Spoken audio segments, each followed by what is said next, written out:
Tout d'abord, c'est un réel plaisir. C'est un réel plaisir parce que, comme je dis souvent, ça me renvoie à mon enfance. Et je me dis qu'être parrain de Demos aujourd'hui, à mon âge, c'est aussi me pardonner peut-être, me pardonner à moi-même.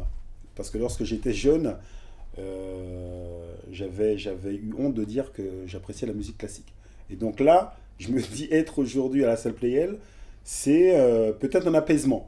Mm. C'est remercier les enfants en leur disant voilà, jamais j'aurais cru que c'était possible d'être là et puis d'être parrain d'une telle manifestation.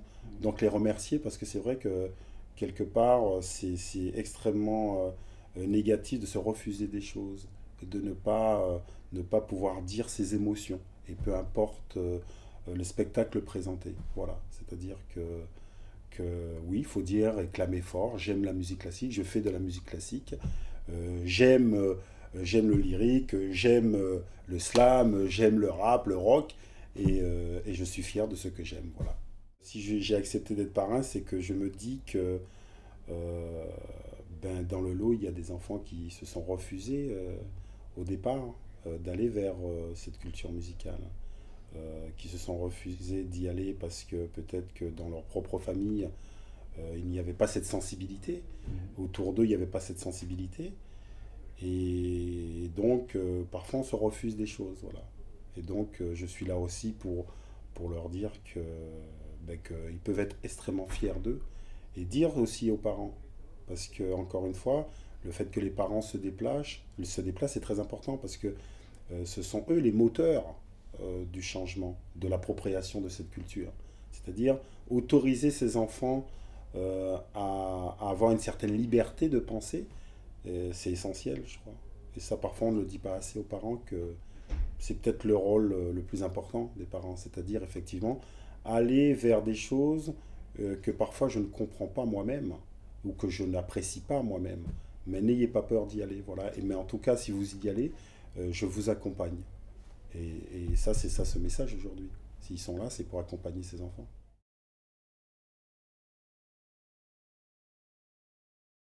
C'est par l'école. Parce qu'en fait, quand j'étais en classe de CM2, je crois que la prof s'appelait Madame Billard.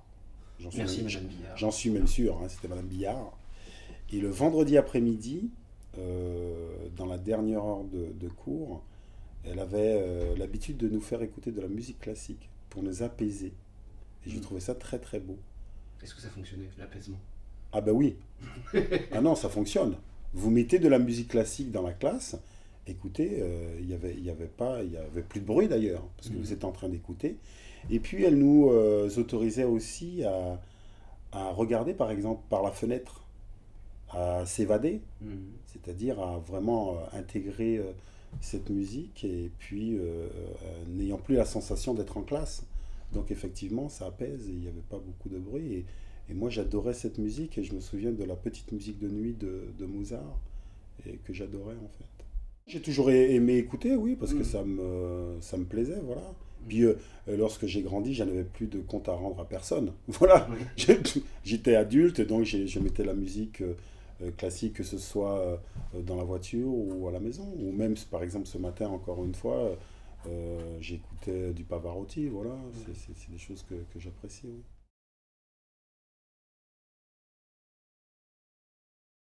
J'ai eu envie, j'ai pris des cours pour faire du piano. Mm. Lorsque je suis devenu joueur de foot à Monaco, euh, l'une des premières choses que j'ai faites, c'était acheter un piano. J'ai pris des cours.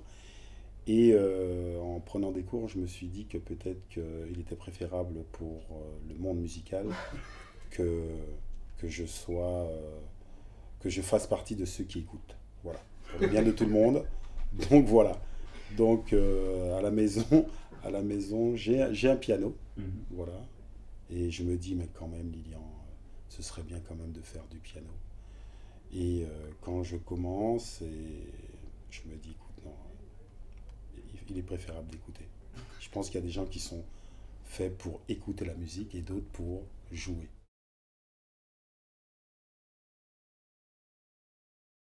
Tout le travail de la Fondation, c'est qu'on puisse réfléchir ensemble sur le conditionnement qui est le nôtre. Et qu'effectivement, nous sommes des êtres d'imitation et non de raisonnement. Et donc dire aux enfants, voilà, n'ayez pas peur de questionner vos conditionnements. C'est-à-dire qu'effectivement, vous êtes dans une famille où il n'y a pas de musique classique, ayez le courage d'aller vers cette culture qui n'est pas la vôtre. Et donc à la Fondation, c'est un peu ça. C'est-à-dire, nous sommes conditionnés à reproduire des hiérarchies du passé, la hiérarchie entre les hommes et les femmes, la hiérarchie selon la couleur de la peau ou la sexualité. Ayez le courage de comprendre ces hiérarchies pour pouvoir les dépasser et ne pas les reproduire. Et donc, dire aux enfants de s'enrichir et d'accepter la complexité de la vie et la complexité de sa propre identité. Et que l'identité, c'est quelque chose qui se met en place petit à petit.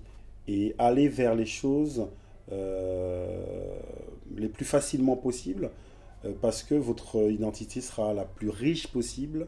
Et lorsque votre identité est la plus riche possible, en règle générale, vous avez une certaine liberté de penser. Vous avez cette liberté de penser qui vous permet de ne pas cloisonner les gens dans des identités sectaires. Voilà.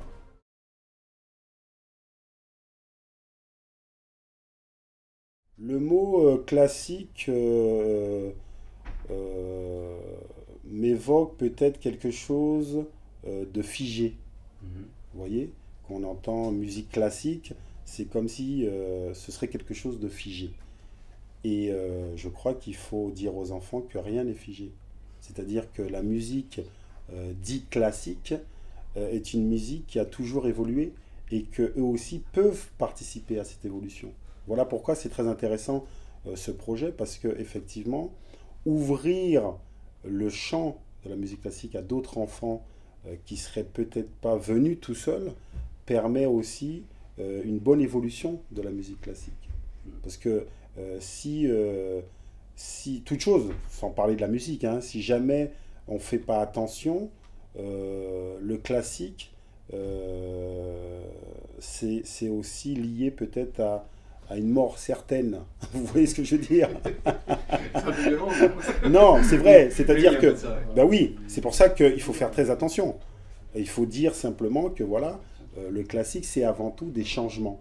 Parce que si vous ne changez pas, vous êtes même en adéquation avec la nature même de la vie. Parce que la vie, c'est avant tout changement. Et donc...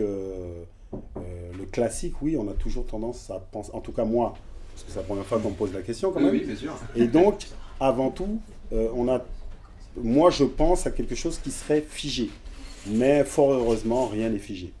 Donc voilà, donc eux vont apporter aussi de leur personne à cette musique, et ce qui est intéressant.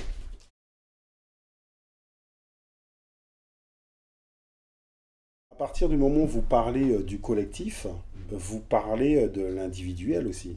C'est-à-dire, à preuve du contraire, le collectif est fait avant tout d'individus.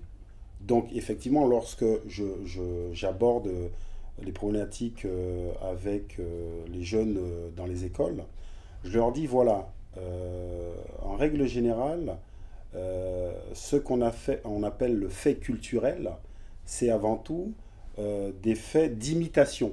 C'est-à-dire que de génération en génération, on vous demande de reproduire certaines choses. Et le conditionnement qui peut nous sauter aux yeux, c'est le conditionnement religieux. C'est-à-dire qu'en règle générale, la religion qu'on reçoit, on le reçoit de nos parents. Nos propres parents ont reçu leur religion de leurs parents. Et si jamais demain on dit, voilà, je veux changer de religion, tout d'un coup, on ne comprend pas. C'est-à-dire qu'effectivement, on a toujours tendance à vous renfermer dans un collectif et on vous dit il faut faire comme le collectif. Et c'est très important de pouvoir réfléchir par soi-même. C'est ça en fait. Revenir à l'individu, c'est avoir cette capacité de questionner le collectif et mettre en doute le collectif. Et c'est comme ça qu'on s'enrichit et que le collectif devient plus intelligent. C'est-à-dire que le collectif ne doit pas être simplement de l'imitation. Ça, c'est très important. Sachant qu'en règle générale, lorsque vous allez contre le collectif, vous êtes mal vu. Il faut avoir le courage d'accepter de ne pas être d'accord avec le collectif. Mais pour ne pas être d'accord avec le collectif, effectivement, il faut réfléchir aux conditionnements successifs qu'on reçoit et à savoir est-ce que c'est juste de faire ou ne pas faire quelque chose. Après, on peut le faire, mais au moins y réfléchir. C'est pas compliqué dans un orchestre. C'est simplement comprendre son rôle. C'est-à-dire que, effectivement, si chacun dans un orchestre, une équipe de foot, comprend sincèrement son rôle et arrive à intégrer que sans eux, ce sera moins beau. Ça veut dire qu'ils intègrent que sans l'autre, ce sera moins beau aussi. Et donc, il faut être à l'écoute de l'autre. Et si chacun de nous, nous sommes à l'écoute des uns des autres, eh bien, le résultat sera meilleur. Et donc, je pense que c'est ça qu'il faut prendre conscience. Ça ne veut pas dire que je fais n'importe quoi et que, bon, on m'a dit de faire ça, mais non, je vais faire différemment. Non, c'est qu'on est conscient qu'effectivement, le triangle, à un moment donné, va intervenir et il va intervenir très peu, mais le fait qu'il intervienne au bon moment donne justement toute la beauté de la musique. Et après ce triangle, il y a un enchaînement. Donc il faut que je sois prêt à enchaîner pour qu'il y ait une certaine fluidité dans cette musique. Et si j'interviens au mauvais moment, eh bien, quelque part, il n'y aura pas cette magie dans l'air. Et chacun d'eux sont garants de cette magie, et chacun d'eux sont garants de cet équilibre. Et je pense que dans la société, chacun de nous, nous sommes garants de cet équilibre. Et voilà pourquoi, effectivement, nous devons être conscients de ça. Voilà, l'idée, c'est être conscient de notre rôle, en fait.